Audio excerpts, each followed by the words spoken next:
어느덧 우리가 팔복을 상고하고 있었는데 8번째 복에 우리가 도달을 했습니다.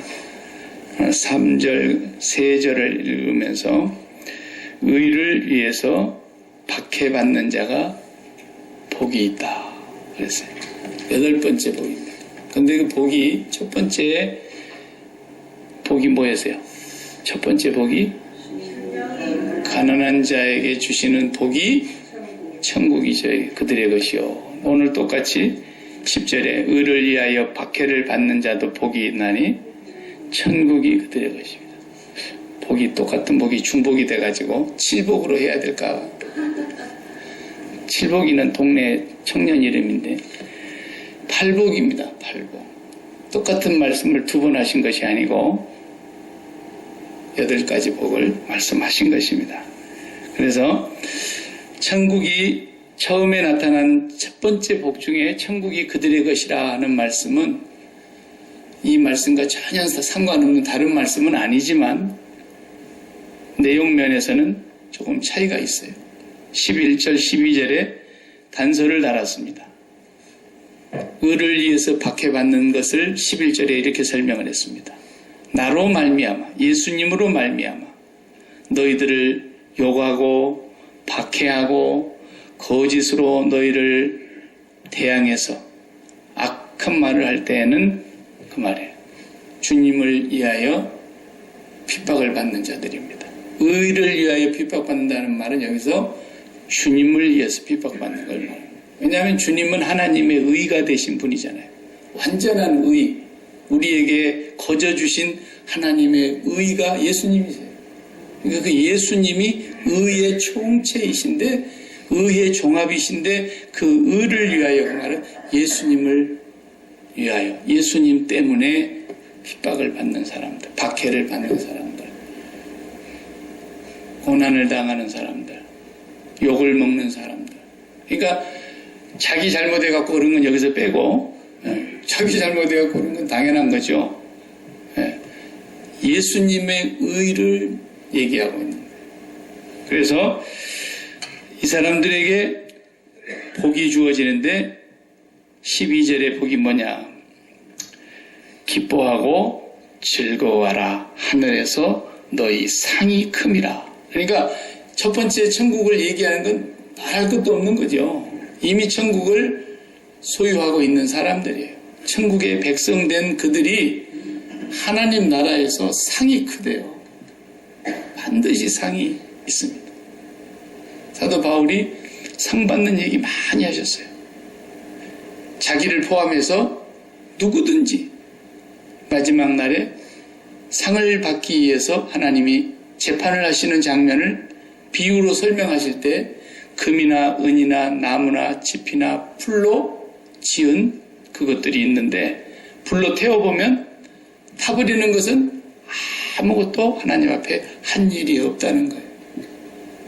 그리고 안 타는 것, 금이나 은이나 보석이나 이것은 그대로 남는 거예요. 그러니까 맨날 뭐 사람 죽으면 어디 장작더미에 올려놓고 그냥 하루 종일 태워갖고 뭐가 나왔다고요? 사리가 나왔다고 웃기고 있는 거예요. 사리 그거 뭐 나오면 뭐 할 거예요? 돈 주고 사요 그걸? 사람 시체 덩어리에서 누구나 사리는 다 나와요. 뭐 중들만 나오나? 길거리에 거지도 다 사리는 나오게 돼 있어요. 뭐 아무것도 아닌 것을 사리만 모아놓고 뭐 굉장한 것처럼 얘기하잖아요. 진짜 사리는 예수 믿는 사람들이 나오는 거예요. 어떤 사리? 불로 태워도 없어지지 아니하는 금이나 은이나 보석 같은 그런 삶을 산 사람. 진짜 예수 믿는 사람이 없는 진짜 사리가 나오는 거예요. 진짜 사리가. 불로 심판한다 그랬죠, 그날에. 불로 나타내가지고. 그러니까 상을 반드시 주십니다. 천국은, 앞에서 말하는 천국은 앞에서 설명을 제가 자세히 여러 번 반복했기 때문에 뭐 다시 설명할 필요가 없지만 그것은 내 마음이 먼저 가 있는 천국을 말해요. 몸은 아직 안 죽었으니까 여기 있잖아요. 근데 첫 번째 복은 항상 뭐라 했어요? 현재적인 용법으로 시제가 지금 천국을 가져왔다라는 거예요. 주님이. 마치 옛날에 어머니들이 물동이 이고 다니면서 동네 샘에서 물 길러 다닐 때 머리에다가 항아리 하나씩 이고 다녔잖아요. 물동이. 그러니까 내 몸이 세상이라면 여기 있는 물동이는 천국이요. 이게 붙어 있는 거예요. 그게 어떻게 가능하냐면 예수님이 오심으로써, 천국에 계셨던 그 예수님이 사람의 몸을 입고 오심으로써 이 세상과 천국이 붙은 거예요. 예수님이 딱 세상에 오시는 순간 천국하고 이 세상이 붙어버린 거예요. 그래서 회개하라, 천국이 가까웠느니라 그랬어요. 그 가까웠느니라는 단어가 이게 손을 쭉 뻗으면 닿는다 그런 뜻이에요. 그게 나한테 가까이 와버렸죠. 천국이 여기 있다 저기 있다 하지 말라 그랬어요. 너희 안에 있다 그랬어요. 예수님 자신을 두고 하신 말씀이세요. 내가 천국이다라는 거예요. 천국을 가지고 오셨어요. 그래서 예수님이 천국을 이 세상에 그대로 소개하고 있는 거예요. 지금. 그 중에 가장 우리의 삶 속에 밀접하게 매일 느끼면서 누리면서 맛을 보면서 살아가야 될 부분이 뭐냐면 천국인데, 그건 뭐냐면 마음이 가는 거예요. 먼저 마음이. 몸은 못 가요. 죽어야 가는 거니까. 마음이 가는 거예요. 그 마음이 가는 것을 믿음이라 그랬어요. 믿음. 우리가 믿는다 그러는데 그 믿는다는 말은 마음이 가는 곳을 말하는 거예요. 코다레라 그러죠. 내가 믿습니다. 코다레, 심장을 바칩니다 라는 말이라 그랬죠. 내 마음을 드립니다. 마음을 바칩니다. 심장을 드립니다 라는 것이 믿는다는 말이란 말이에요. 믿는다는 말. 그러니까 우리의 마음이 천국에 가 있다라는 것은 하나님을 믿기 때문에 그러는 거예요. 네. 사람의 마음이라는 것은 못 가는 데가 없습니다. 몸뚱아리에게 한계가 있고 공간과 시간의 제약을 받지만 마음은 어디든지 가는 거예요. 그렇잖아요. 특히 제일 빨리 가는 곳, 항상 가는 곳은 어디예요? 내가 제일 사랑하는 것이 있는 곳. 네. 집에 도둑 맞았다. 그럼 어디가부터 열어봐야 돼요? 계집부터 열어봐야 돼요? 어디를 열어봐요? 제일 비싼 보물들을 모아놨던 거기를 열어보는, 거기가 손을 안 탔으면 다행이다 그런 거예요. 왜? 마음이 거기가 있단 말이에요. 우리 집이 불나도 홀랄 타기 전에는 이제 불이 시작이 돼가지고 끄지 못할 것 같으면 뭘 들고 나와요? 제일 귀한 거 들고 나오는 거예요. 아기가 잠자고 있는데 아기는 놔두고 뭐 반지를 들고 나온다. 그런 사람은 없잖아요. 아기를 데리고 나와야죠. 노약자를 데리고 나와야죠. 그러니까 마음은 어디든지 가버리는 거예요. 저희 어머니는 이제 하나님 앞에 가셨지만은 캐나다가 어디 붙어 있는지도 모르는 양반이 막둥이가 손주들을 다 데리고 캐나다로 홀렁 날아가 버리니까 매일 아침에 기도할 때, 새벽에 기도하는데 형수가 그래요. 우리 기도는 뭐 한마디는 할까 말까 그러는데요, 도련님 기도는 1시간을 넘도록 하고 있다는 거예요. 왜? 캐나다로 가버렸어요. 마음이 캐나다에 와버린 마음. 그게 부모 마음인 거예요. 제일 그냥 눈에 넣어도 안 아프다고 하는 막둥이 자식이 저기 장가갈 때까지 내가 살라나 그랬는데 장가가는 건 넘어가서 손주를 다 셋이나 봐버렸으니까 완전히 그냥 너무 오래 산 거 아닙니까? 네. 그게 마음이 거기에 다 빨려가 버린 거죠. 그 마음은 못 가는 데가 없어요. 근데 그 마음이 어디로 가야 된다? 천국으로 가야 된다. 천국으로. 네. 제가 새벽 예배 시간에도 소개를 여러 차례 했고, 우리 교회에서 교육할 때도 내가 여러 차례 얘기했고 그랬는데, 정말 42살짜리 새파란 사람이, 42살이면 요즘 세상에 새파란 사람 아니에요. 돈을 더 이상 벌 필요가 없이 돈이 많아서 어디 가면 세상에서 제일 멋있게 살까? 캐나다가 좋다더라. 그래고 캐나다. 내 대학원 동기 동창생 목사님 교회에서 신앙생활을 하는 거예요. 근데 교회를 잘 다니는 청년 남자가 아니었어요. 이제 돈 많고 여유 있고 풍요로워서 이제 캐나다에 와서 좋은 구름 같은 집에, 저 푸른 초원 위에 구름 같은 집을 살고 그림 같은 집을 사고 아내하고 자기하고 최고로 좋은 외제 고급 승용차를 사고, 그리고 딸 둘에 아들 하나. 정말 트리플 A야. 예? 그리고 돈은 죽을 때까지 써도 다 못 써. 이런 교인 하나, 교인 들어오면은 재미 붙은 거 아니에요? 근데 이 사람이 42살에 와가지고 42살에 죽는 거예요. 죽고 싶겠어요? 하나님, 기왕에 갈 거 조금만, 이제 제가 예수 이제 믿었는데, 여기 와서 제가 예수 제대로 이제 한번 믿어보려고 하는데, 벌써 데려가면 어떡합니까? 제 돈도 많고요. 정말 하나님을 위해서 내가 한번 쓰고 갈랍니다. 뭐, 그런 마음도 왜 안 들겠어요? 하나님이 그냥 데려가 버려요. 근데 그 양반이 제 친구 목사한테 항상 그러더래요.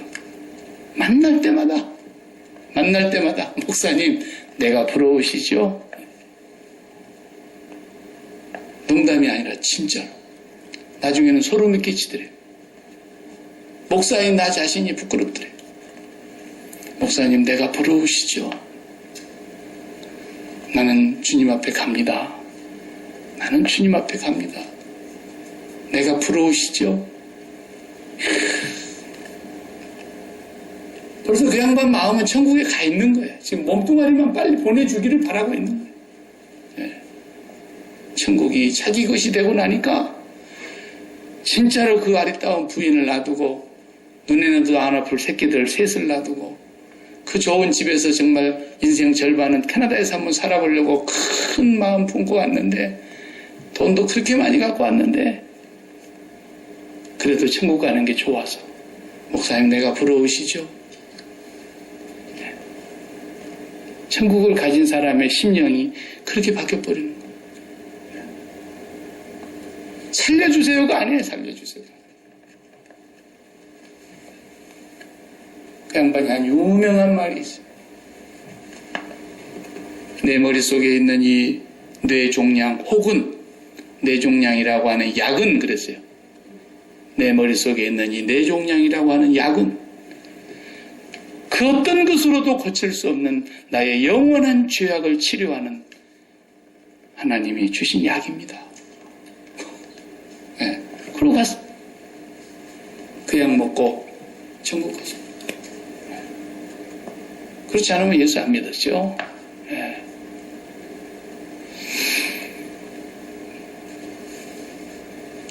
예수님께서 가져오신 첫 번째 복이 그런 복이에요. 천국이 그리워지는 복. 날마다 손만 쭉 뻗으면 닿을 것 같은 그런 마음의 느낌이 오는 그런 천국. 거기를 가고 싶은데 주님은 아직 나를 때가 아니라서 부르지만 않았을 뿐이지 마음은 거기에 가 있는 거예요. 첫 번째 복을 그 얘기를 하는 거예요. 그래서 심령이 가난한 자만 그 복을 누릴 수 있다 그런 것이었어요. 심령이 가난하지 않는 사람은 절대로 그걸 느끼지를 못해요. 그래서 심령이 가난하기 위해서 우리가 애써야 되는 거예요. 돈이 없어갖고 가난하려고 애쓰지 말고 일부러 가난하는 거 그거 잘하는 거 아니에요. 하나님이 주시면 받는 거죠. 뭐 안 주시면 또 안 주는 대로 그냥 감사하고. 그러나 심령은 가난해지기 위해서 노력해야 돼요. 가난하려고 하면은 심령을 다 쓰라 그랬죠. 심령은 아껴두는 게 아니에요. 다 쓰는 거예요. 근데 우리가 이 세상에 너무 좋은 것들이 많아가지고 미국같이 좋은 나라에 사는 사람들이 얼마나 좋은 게 많습니까? 이놈의 나라는 돈만 있으면 뭐 아쉬울 것이 없는 나라예요. 먹을 것이 부족하긴 합니까? 뭐가 부족합니까? 그러니 이 나라는 자본주의의 본산지요. 돈이 왕이요. 돈 있는 사람이 제일 우대받는 나라예요. 그래서 이 세상 사람들이 전부 마음을 아메리칸 드림이라는 그 마음을 거기다 다 쓰는 거예요. 네. 자식도 성공시키려고 미국을 데려오고 돈 벌어가지고 정말 여기서 한번 멋지게 살아보려고 하는 야심을 갖고 온 사람들도 있고 그래도 노력하면 노력한 만큼 주어진다고 하는 그런 어떤 신념이 있어서 열심히 살아가면서 이 세상에다가 마음을 너무너무 줄 때가 많아요. 그죠? 미국은 마음 줄 때가 너무 많습니다. 근데 그런 사람은 천국이 손에 잡힐 곳 가까이 와 있어도 전혀 느껴지지가 않는다는 거예요. 그런데 이 42살짜리 이 양반은 어떻게 그게 느껴지냐 이거예요. 그렇게 돈이 많은데, 그렇게 부잣집인데 심령을 하나님께 다 써버렸어요. 마음을 하나님께 다 드려버렸어요. 그러고 났더니 매일매일 새롭고 천국이 눈앞에 펼쳐져 있는 것처럼.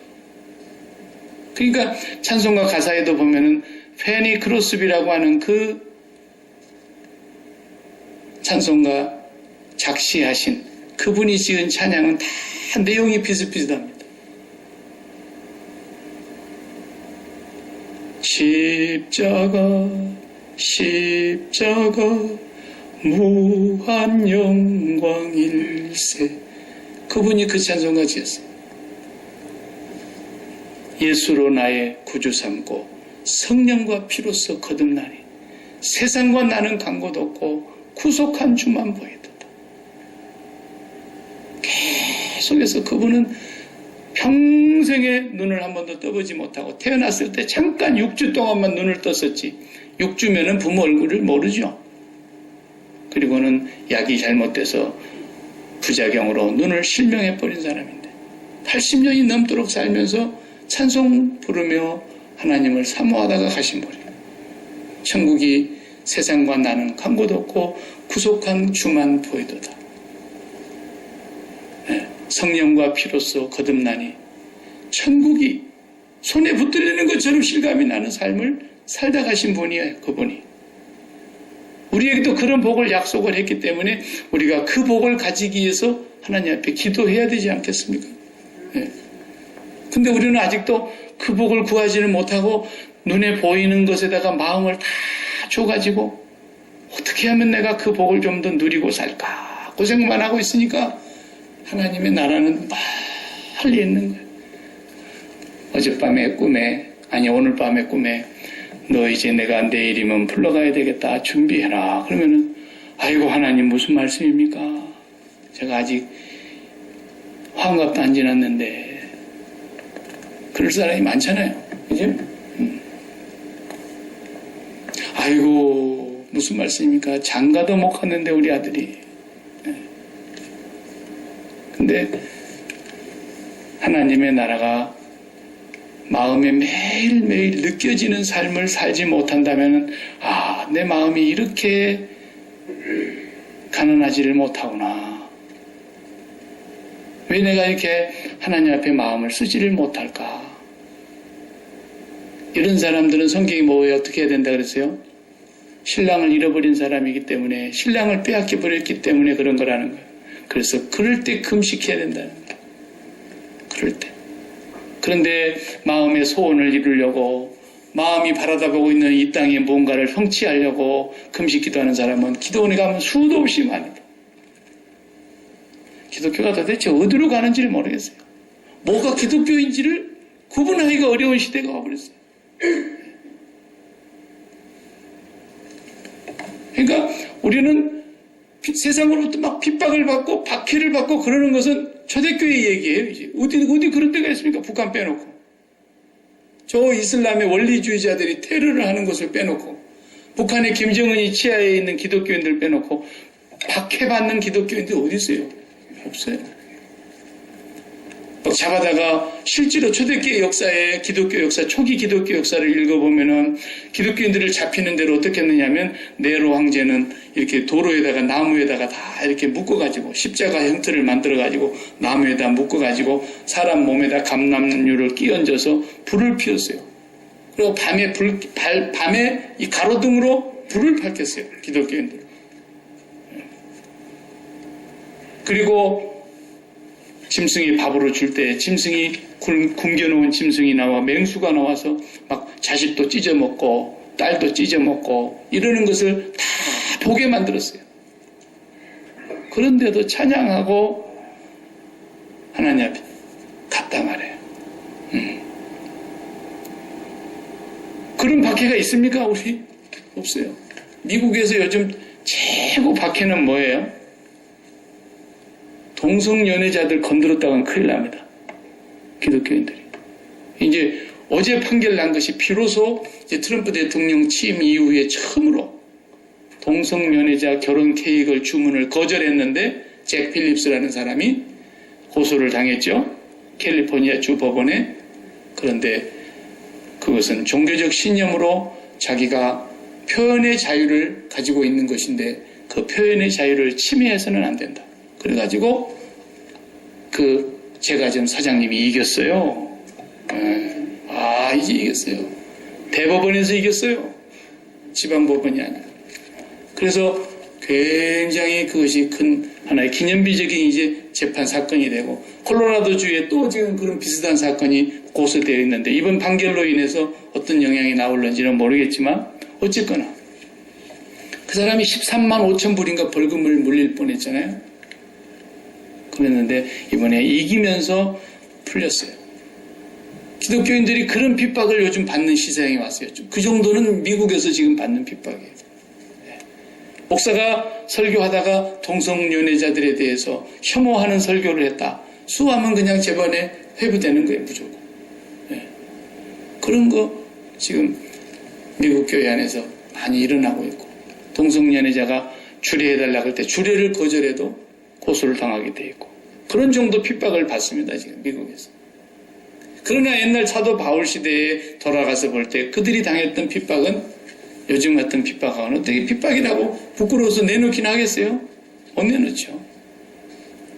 사도 바울이 고린도후서에서 표현한 내용을 읽어보면요, 1장 8절 9절에 이런 말씀을 했어요. 형제들아, 우리가 아시아에서 당한 환난을 너희가 알지 못하기를 원치 아니하노니 힘에 지나도록 심한 고생을 받아 살 소망까지 끊어지고, 먹고 살기 위해서 살다가 실패해갖고 살 소망이 없어진 얘기가 아니고, 복음 전하러 다니다가 아시아에서 동족들과 이방인들에게 붙들려서 죽을 고비를 너무 많이 넘겼는데 한 번은 너무너무 심한 고생을 받아서 살 소망이 끊어졌다 그랬어요.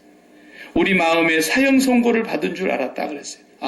하나님이 이제 나를 불러가시려는구나, 이렇게 느낄 정도로 사형 선고를 받은 줄 알았다 그랬어요. 그랬는데 하나님 살려주시더라는 거예요. 왜?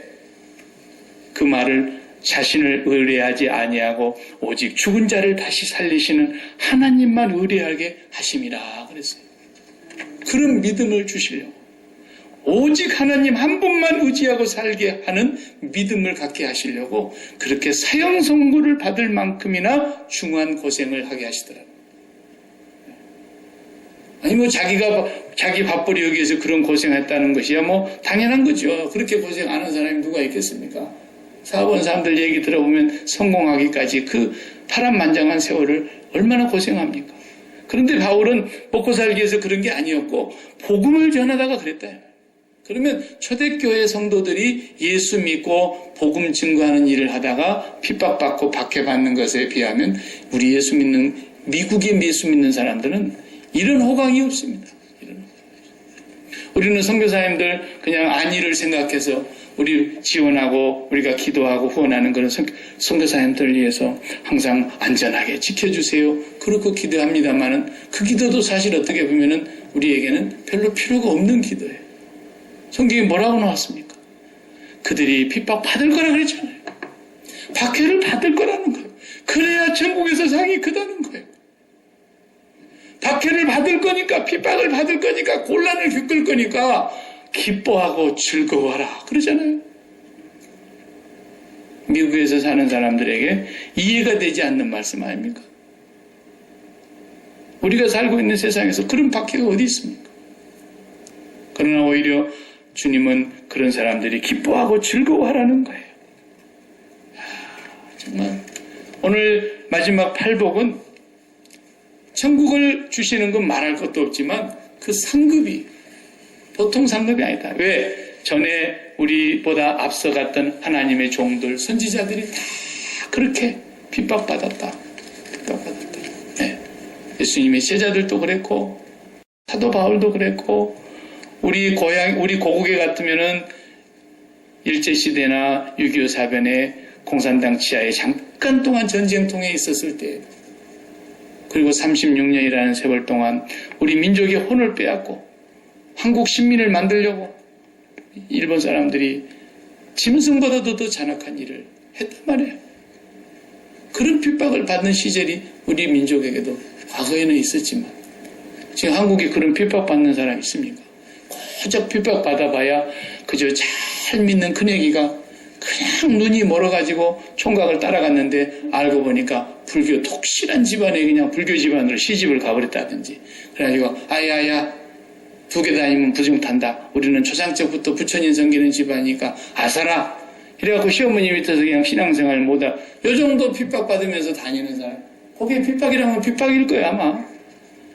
우리 군대 생활할 때 남자들 군대 가면은 주일날 교회 간다고 뻥 나서면 이제 짝대기 하나도 안 녀석이 주일날 교회 가겠다고 옷 입고 나오면 맞아 죽습니다. 어찌려가 보려고 한번 두드려 패봐요. 그래서 한번 징하게 두드려 패면은 저놈이 안 가겠지. 그리고 두드려 패는데 맞고도 갔다 온단 말이야. 그 다음 주 또 패. 그런데도 또 맞고 갔다 와. 한 달 두드려 패다가 이놈은 진짜네. 그리고 그때라부터서는 동생보다도 더 애껴주는 거예요. 요거 손대면 죽여. 그래. 아무도 손대지 마라. 얘는 진짜야, 얘 진짜. 얘는 술도 먹이지 마라. 진짜야, 진짜. 박정희 대통령도 그랬어요. 대통령 밑에서 술 따라주는데도 안 받아먹는 사람이 있으니까. 각하, 저는 교회 장로입니다. 술 대신 콜라 주십시오. 이런 사람. 그러니까 그 사람 데려다가 경호실장을 시키려고, 대통령 경호실장, 자기 생명을 지키는 사람 시키려고. 그냥 안 간 거예요. 각하, 나는 거기 죄송합니다. 못 갑니다. 왜 못와? 그러니까 지금 제가 저희 교회 하나님 앞에 예배당을 짓고 있는 건축위원장이라서 못 갑니다. 그래갖고 차지철 씨가 간 거예요, 대신해서. 그 차지철 씨는 총 맞아 죽었잖아요. 그 건축위원장이 건축위원 다 끝나고 봉헌하는 날, 봉헌식 하는 자리에서 그 간증을 했기 때문에 이 사실이 드러난 거예요. 오늘 우리에게 있어서 핍박이 뭡니까? 오늘 이 시대의 핍박이 뭐냐고. 오늘 제가 새벽 예배를 마치고 한국하고 독일하고 올림픽 마지막 경기하는 후반전을 가서 봤어요. 8시부터 와서니까 후반전을 하고 있더라고. 근데 가만히 보면서 참 많은 것이 깨달아집니다. 올림픽 축구 세계 1위가 독일 아닙니까? 지난번 2014년 브라질 올림픽에서 1등을 했고 지금 세계 축구협회 순위가 1위입니다. 1위. 피파에. 우리 대한민국 57위. 근데 그 독일 전차 군단을 오늘 그냥 침몰시켜버린 거예요. 2대0으로 우리가.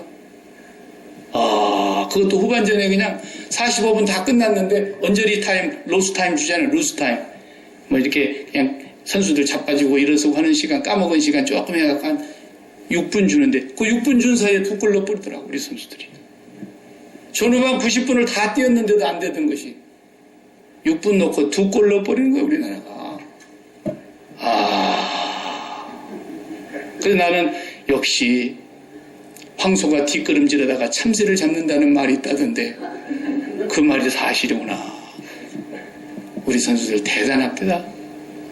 그 중에 돋보이는 선수는 누가 뭐래도 골키퍼하고 손흥민 선수입니다.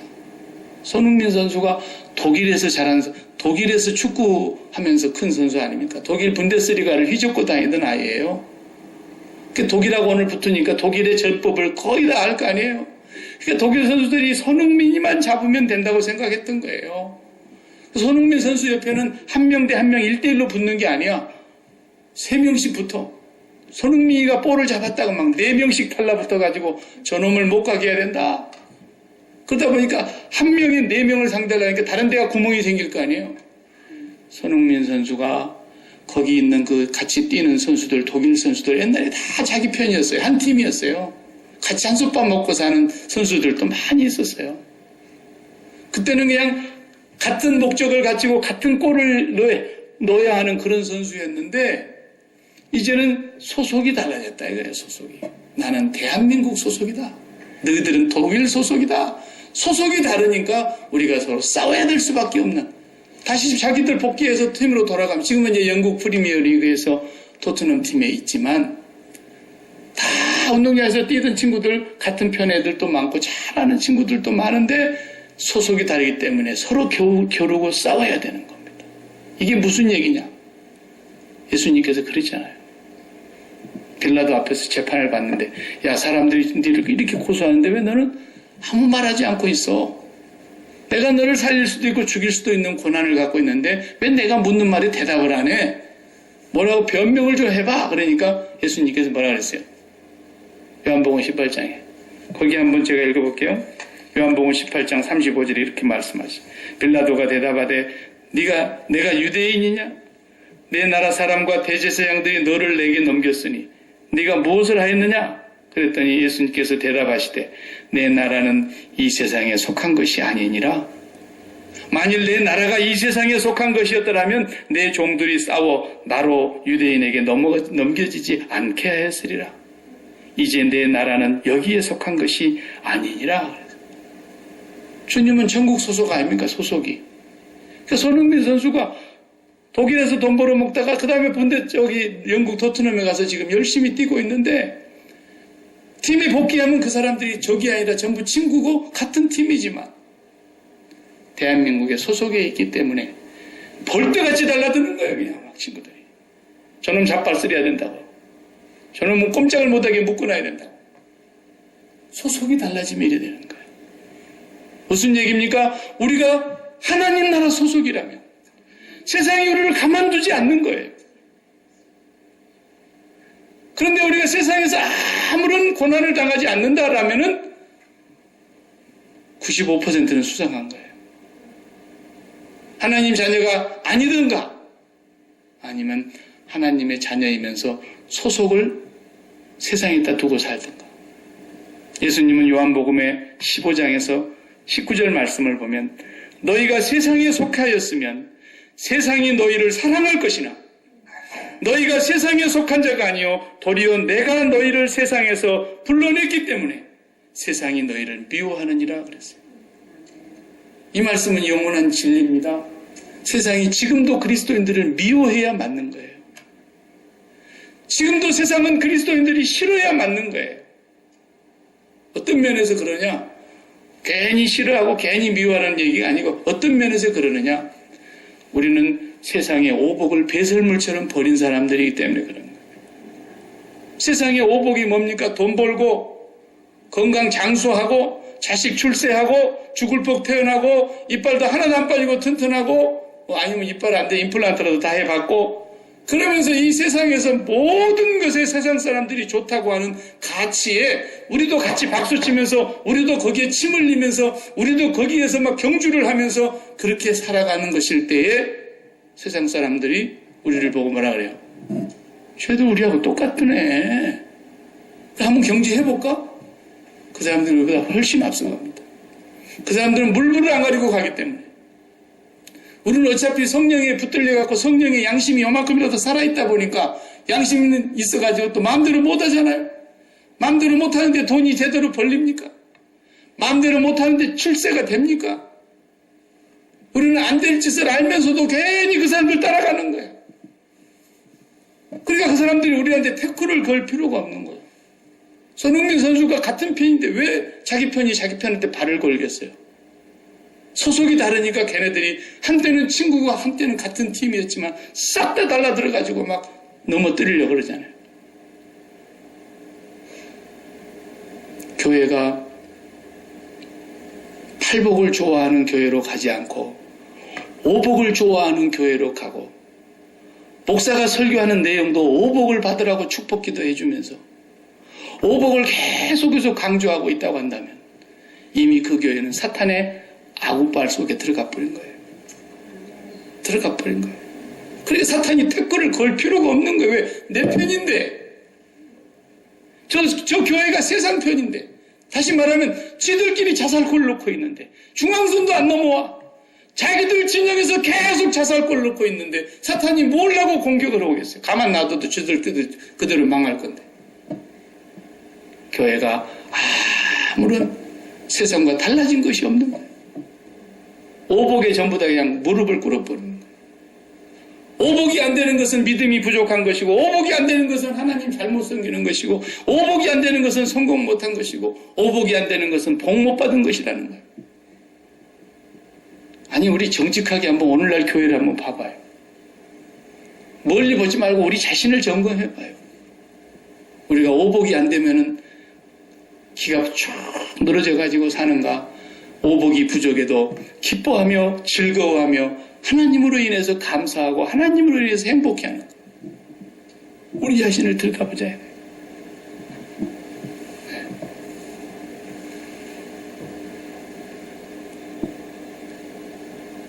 예수님께서 그렇게 말씀하신 팔복을 우리는 관심도 없이 그저 오복에 목숨을 걸고 오복에다가 우리의 인생을 다 올인해서 살아간다고 한다면 우리는 그 사람에게 주어지는 천국이라는 것은 없는 것입니다. 가짜입니다. 확실히 가짜입니다. 죽어봐야 한다? 아니, 이 세상에서는 오복을 다 누리고 싶은데 나중에 죽은 뒤 다 누리고 난 뒤에 죽어서 천국 가고 싶다. 그건 불교입니다. 불교. 불교도 사실은 그게 아니에요. 불교는 철저하게 세상을 인연을 끊는 거예요. 그러니까 중들은 아예 핏줄까지 다 잘라버리고 산속으로 가버렸지 않습니까? 그런데 불교도 불교의 본질을 다 잃어버렸습니다.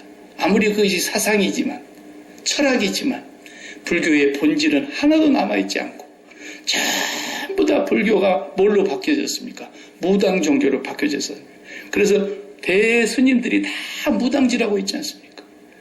그래서 부처님 오신다 그냥 싸들고 가가지고 등이라도 하나 해달아야 복 받는다고. 뭔 복이, 무슨 그런 복이 있어요.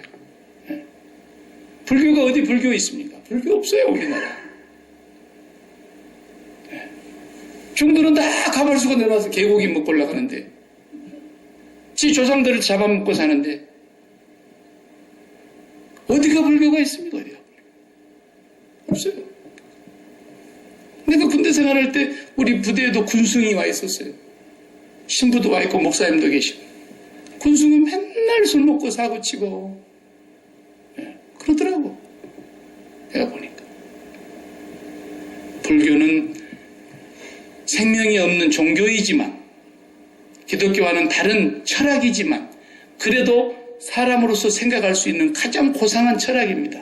이 세상과 인연을 끊자는 것입니다. 이 세상의 오복과 인연을 끊자는 겁니다. 불교가. 그런데 불교에서 가는 사람들이 오복 받으려고 불교 부처님한테 가는 것이지, 불교에서 말하는 진짜 그 철학대로 오복 끊으려고 불교 찾아가는 사람 봤습니까? 10,000명 중에 단 한 명도 없습니다. 기독교는 뭡니까? 기독교는 수많은 사람들이 오복에 취해가지고 오복을 그렇게 사모하고 오는 사람들, 처음에는 모르니까 왔지만 그 오복에 눈이 돌아간 사람들을 다 마음을 뽑아가지고 어디로 가자는 겁니까? 십자가로 가자는 겁니다. 거기서 그리스도와 함께 같이 죽자는 겁니다. 그러면 너에게 하늘이 열리게 될 것이고, 그 하나님의 너에게 임하게 되면은 너는 이 세상에서 그 무엇보다도 부족함이 없는 만족과 기쁨이, 세상에서 얻을 수 없는 평강이 있을 거라는 것을 주님이 약속하고 있는데, 그렇게 살았기 때문에 초대교회 성도들이 짐승의 밥이 되고 등불을 밝히는 그런 가로등처럼 불에 태워 죽이는 그런 잔인한 고난을 당하면서도 그들은 신앙을 버리지 않고 기뻐하며 즐거워했다라는 것이죠. 너희를 박해하는 날이 있거들라, 너희를 박해하는 사람들이 있거들라, 기뻐하고 즐거워하라. 그러니까 우리가요, 분명히 소속이 다르면 우리는 세상으로부터서 박해를 받게 되어 있고 어려움을 당하게 되어 있는데, 이제 말씀을 마칩니다마는 미국 같은 나라에서 초대교회와 같은 핍박이 어디가 있겠습니까? 그럼 오늘날과 같은 시대의 핍박이 뭡니까? 우리가 박해받는다는 게 뭡니까?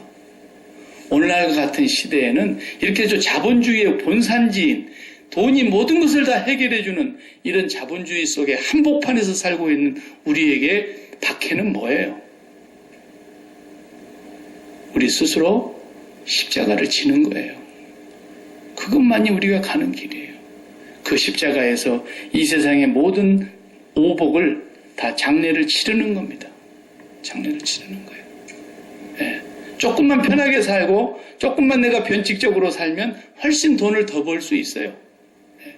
그러나 내가 그 돈 벌자고 이 일을 하는 것이 아니라 내가 하나님 나라에 속한 사람으로서 저 밖에 나가서 가정생활하면서 직장생활하면서 사업하면서 뭐 하는 거예요? 기독교인이 프로그램 하는 거예요. 이 세상에서 프로그램. 교회에서 프로그램을 많이 하면 안 돼요. 오늘날 교회의 잘못된 점이 바로 그거예요. 교회 안에서 프로그램이 너무 많아. 그래가지고 그냥 그날도 먹고 살기 바쁜 사람들한테 그냥 이때 나오라 저때 나오라 그냥 교회에서 그냥 계속 잡아당겨가지고 너무 교회에서 힘들게 하는 거예요. 교회가 프로그램 하는 곳입니까? 그런 것이 아니에요. 교회는 세상에 때묻은 마음을 다 십자가에 못 박고 하나님으로 숨을 쉬고 하나님으로 기쁨을 얻고 하나님으로 만족을 찾아가지고 그 다음에 남편 프로그램으로 가는 거예요. 세상에. 내가 남편입니다. 남편은 어떻게 사는 것인가? 내가 아내입니다. 나는 아내는 어떻게 사는 것? 내가 아빠입니다. 아빠는 어떻게 사는 것인가? 내가 엄마입니다. 엄마는 어떻게? 가정이 다 프로그램 하는 것이란 말이에요. 근데 교회에서는 그런 걸 막 하는데 가정으로 돌아가면 프로그램이 하나도 없어. 사업자에 가서도 프로그램 하는 거예요. 예수 믿는 사람은 어떻게 하나님 앞에 돈을 받는가? 예수 믿는 사람은 어떻게 사업을 하는가? 예수 믿는 사람은 어떻게 가정생활을 하는가? 예수 믿는 사람은 자식을 어떻게 키우는가? 이런 걸 다 프로그램으로 해라고 주님께서 말씀하시는데 그런 프로그램은 안 하고 맨날 교회에서 엉뚱한 프로그램만 계속 돌아가고 있는 거죠. 교회는 세상에 찌들어져 있는 사람들이 십자가를 바라보고 주님 앞에서 자기의 죄를 다 토해내고 마음에 사랑했던 것들이 살처럼 달라붙어 가지고 이걸 떼내려고 그러니까 가슴이 찢어지도록 아픈 이런 모든 것들이 이렇게 심한 중독의 죄악에 걸려 있는 사람들을 이 죄를 다 떼내기 위해서 십자가에서 찢기고 살덩어리가 다 찢겨나간 예수님의 그 십자가에 죽으신 몸을 생각하면서 내가 마음에 붙어 있었던 마음의 살들을 다 찢어내라고 오늘도 주님이 십자가에 죽으신 거예요. 그것 때문에 교회가 있는 거예요. 네. 처음부터서 교회가 그 길로 갔던 것인데 어느 순간인가 이게 교회가 방향이 틀어져가지고 오복을 찾으러 가버린 거예요. 오복. 우리가 매일 깨어서 기도하는 것은 뭡니까? 하나님, 이제는 내가 천국에 꼴을 넣는 사람이 되게 해주십시오. 세상의 오복에다가 꼴을 넣으려고 그렇게 목표를 세우고 살아가는 사람이 아니라 이제 나는 천국의 팔복을 꼴인하고 살겠습니다. 그 천국의 팔복을 받은 사람들이 이제 밖에 나가서는 어떤 프로그램을 하는가 그걸 우리가 보여주면서 살아가야 될 사람들. 네. 주님은 오늘 또 말씀하셨습니다. 나를 위해서 그렇게 살아가는 사람이 복을 받게 될 것인데 이 사람이 진짜로 천국이 있고 천국을 누리고 천국에서 상이 클 것이다. 이렇게 말씀하시고 계십니다. 기도하십시다. 하나님 감사합니다. 무엇이 옳은 줄 알아야 내가 가는 길이 틀렸는지 맞았는지라도 분별할 터인데 어디가 옳은지를 모르니 우리는 가면서도 이것이 옳은 것인지 그른 것인지도 분간을 조차도 못하고 살아갈 때가 너무 많습니다. 하나님 때문에 기뻐하기보다는 하나님이 주신 것이 좀 많아지면 기뻐하고 하나님이 주셨다가 도로 가져가시면 삶의 의지까지도 다 꺾여서 살아도 사는 것 같지 않고 이렇게 살아가는 무지몽매한 저희들이 아닙니까? 저희들을 불쌍히 여겨주시기를 바랍니다. 주님은 십자가에 못 박아 달아놓고 그 밑에서 잔치를 벌리는 사람들이 있다면 그 십자가의 원수로 사는 사람이라고 그들의 신은 자기들의 배요 그들의 영광은 부끄러움에 있고 땅의 일만 생각하는 자들이라고 바울이 한탄하며 말씀하였던 그 말씀을 저희들이 다시 한번 기억하면서 정말로 우리 마음을 점검할 수 있게 하여 주시옵소서. 우리가 주님이 그리워서 눈물을 흘린 적이 얼마나 있었습니까? 주님, 십자가에 죽으신 주님의 그 크신 사랑이 깨달아지질 않아서, 아니 그 사랑의 마음이 무디어져서 하나님의 사랑을 들어도 깨닫질 못하고 머리로만 알고 살아가며 마음이 무디어져 버린 적이 얼마나 오래되었습니까? 불쌍히 여겨 주시기를 간절히 바라옵고 간구합니다. 우리의 영혼을 긍휼히 여겨 주시는 주님, 아비가 자식을 불쌍히 여긴 같이 아버지 저희들을 불쌍히 여겨 주시옵시고 저희들 마음속에 십자가의 사랑이 다시금 새롭게 타오르게 하여 주시옵시고 십자가의 사랑의 감격이 회복되게 하여 주시옵시고 십자가의 사랑에 무디어져 버린 이 강팍한 마음들이 다시 성령으로 녹아지게 하여 주시옵시고 우리의 기도의 방향과 제목이 바꿔지게 하여 주시옵시고 우리가 사는 이유와 목적이 새롭게 되는 역사를 허락하여 주시옵소서. 이제는 팔복을 향해서 거룩한 욕심을 내고 팔복을 추구하며 살아가는 저희들 되게 하여 주옵소서. 예수님의 이름으로 간절히 기도하옵나이다. 아멘. 아멘.